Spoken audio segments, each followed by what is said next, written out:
ابو سعید الخدری رضی الله عنه روایت میکنه از پیامبر صلی الله علیه و سلم بخیلی نکنید، صفت بخیلی به خودتون نگیرید. پیامبر صلی الله علیه و سلم فرمودند البخیل من ذکرت عنده ولم یصلی علیه، بخیل کسی است که نام من نزد او برده بشه بر من درود نفرسته. میل خودتونه.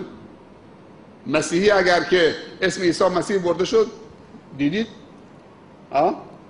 محال یک مسیحی ببینید.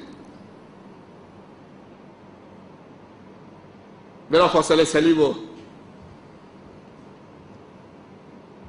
وقتی که اسم صحابه برده میشه باید چه بگیم؟ رضی الله عنه. وقتی اسم علمایی که از دنیا رفتن خدمت کردن به امت اسلامی باید بگیم رحمهم الله. علمایی که زنده هستن باید بگیم حفظهم الله. این آداب قدرشناسی